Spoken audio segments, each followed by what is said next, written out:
Bonjour à toutes et à tous, c'est Nathalie pour la vidéo du mercredi. Donc aujourd'hui, nous sommes le 1er mars 2017.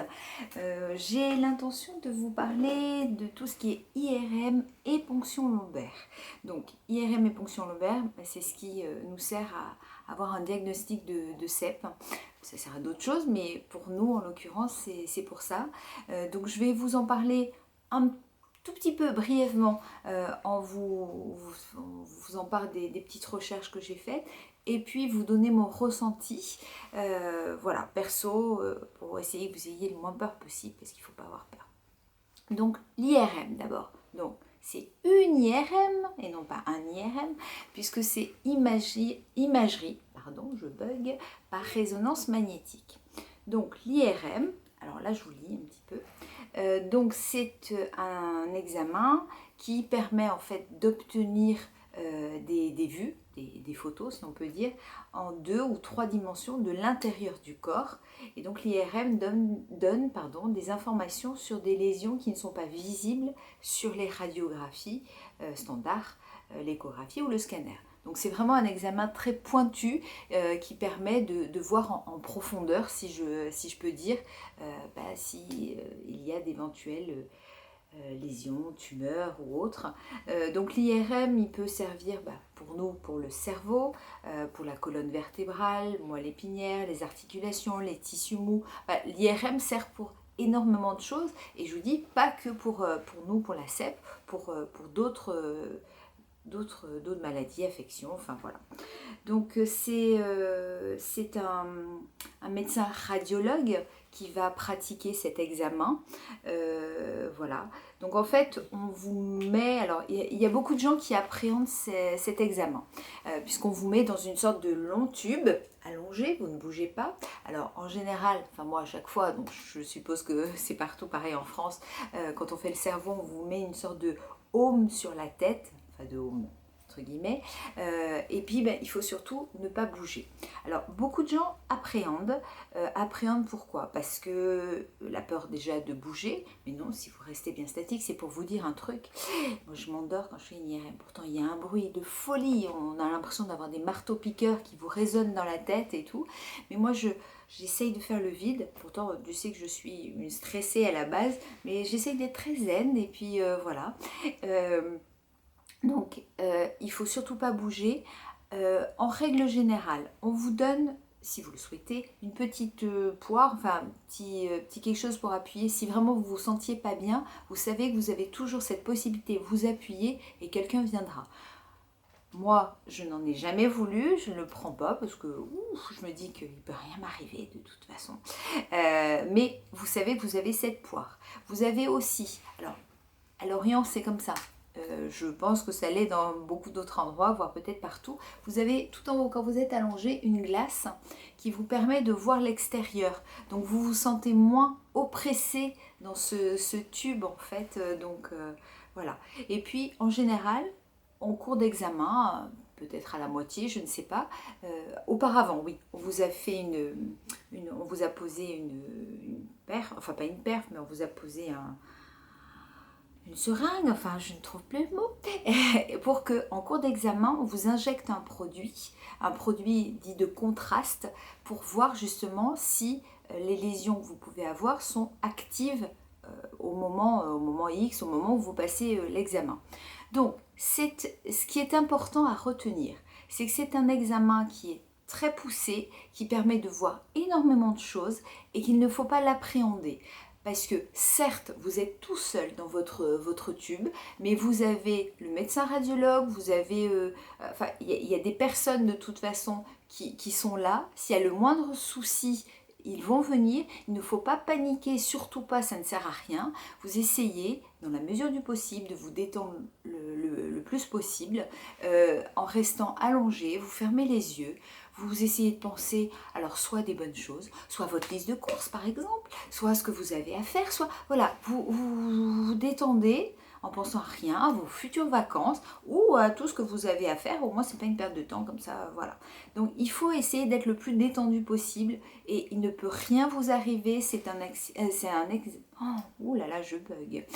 examen complètement indolore, donc il ne faut pas paniquer. Et quant à, là je vous ai parlé du home pour le cerveau, mais la moelle épinière, là vous n'avez pas le home en plus, c'est pareil, il ne faut pas bouger, et puis voilà. Donc surtout n'appréhendez pas cet examen, il est nécessaire, il est très important. Moi perso je dois en passer, je sais pas, 2, 3, 4 par an, oui. J'ai une sacrée collection, d'ailleurs mes enfants en héritage auront une tonne de photos de mon cerveau. Surtout qu'au départ, moi il y a 20 ans, c'était des grandes fiches que j'avais avec toutes les coupes de mes photos. Maintenant on vous donne un CD-ROM, donc vous aurez un CD-ROM avec votre cerveau. Voilà. Donc ça c'est pour l'IRM. Deuxième chose, la ponction lombaire. La ponction lombaire permet aussi de faire le diagnostic, c'est-à-dire qu'en général, pas toujours sûrement, puisque comme je vous le dis bien, je ne suis pas médecin, mais en général, pour faire le diagnostic de CEP, il faut une IRM et une ponction lombaire. Alors la ponction lombaire, donc c'est un... Excusez-moi, je me mets dessus. C'est un examen qui se passe par contre à l'hôpital. Donc soit vous êtes hospitalisé pour la journée, soit c'est sur plusieurs jours, enfin tout dépend. Donc en fait c'est pour faire une analyse chimique de votre liquide céphalorachidien. Puisqu'on cherche la présence de cellules qui n'ont normalement rien à y faire, et on peut ainsi aussi chercher des agents infectieux et des anticorps. Donc comment ça se passe? Donc comme je vous le disais, voilà, donc c'est effectué au cours d'une hospitalisation qui ne peut durer qu'une seule journée. Auparavant, l'absence de contre-indication, oui, il y a, ça je ne me rappelle pas qu'on me l'avait fait, mais on avait dû me le faire. Donc il faut qu'on vous fasse un fond d'œil. Voilà, notamment. Alors, je ne peux pas vous en dire plus. Moi, j'ai pas l'impression d'avoir eu un fond d'œil. Mais bon, donc la ponction lombaire, alors, en fait, il faut... C'est comme une péridurale, on va dire. Donc, c'est une grosse... un gros prélèvement qu'on vous fait dans le dos. Donc, il faudra faire le dos rond. Donc vous voyez rien. Donc ça c'est l'avantage. Moi perso j'aime pas les piqûres, j'aime pas tout ça. Mais je n'ai pas vu la taille de la piqûre qui je pense oui est importante. Donc il ne faut pas voir, enfin ça c'est un conseil que je vous donne. Si vous vous sentez de regarder, de regarder avant parce que pendant vous ne pourrez pas voir. Mais pendant, regardez la taille de l'aiguille. Moi je voulais pas la voir donc je ne l'ai pas regardée. Donc je me suis mise en dos rond. On m'a mis un oreiller sur le ventre en fait, et puis il y avait une infirmière qui me tenait, enfin voilà, et puis ils ont fait leur prélèvement, donc après ça part en analyse. Je pense que, alors je ne veux surtout pas vous effrayer. Je pense que le terme ponction lombaire peut faire peur. Surtout que moi à la base, je vous dis, mes enfants je les ai eus sans péridurale parce que je n'en voulais pas. Donc c'est vrai que moi à la base c'est pas mon truc, mais si pour celles qui ont eu des péridurales, alors vous avez encore moins appréhendé parce que ça sera pareil si je peux dire. Donc il faut pas... Je vous dis, moi le conseil que je peux vous faire passer, c'est de ne pas regarder l'aiguille qui va servir au prélèvement. Voilà. Donc il peut y avoir après la ponction lombaire des maux de tête. Moi perso j'avais fait un malaise vagal parce que voilà, mais comme on est en milieu hospitalier, qu'il y a les infirmières, tout ça, donc vous n'êtes pas tout seul, c'est pas comme si on vous faisait une prise de sang, que vous rentriez chez vous et que poum, vous tombiez, non, vous êtes surveillé, donc c'est important de le savoir, sauf que moi c'était il y a plus de 20 ans, depuis, alors déjà à l'époque ils s'y connaissaient, mais alors en 20 ans ils ont fait des sacrées avancées, donc vous inquiétez pas, il faut pas que vous appréhendiez, dites-vous que c'est important pour le diagnostic de CEP, donc voilà, et puis oui, donc qu'est-ce qu'ils disent donc pour les effets secondaires, parce que je vous avais dit, donc il y a les maux de tête, on peut avoir des douleurs dans la nuque et des nausées, mais vous êtes surveillé, c'est ça qui est important. Donc voilà, IRM, ponction lombaire pour le diagnostic de CEP. Donc c'est tout pour aujourd'hui, et je voulais vous redire, je l'ai mis sur Facebook, mais tout le monde ne me voit pas sur Facebook. Donc lundi, pour ceux qui bossent pas, ou sinon il y a le replay, regardez l'émission sur France 2 avec Nagui, tout le monde veut prendre sa place, où j'apparaîtrai.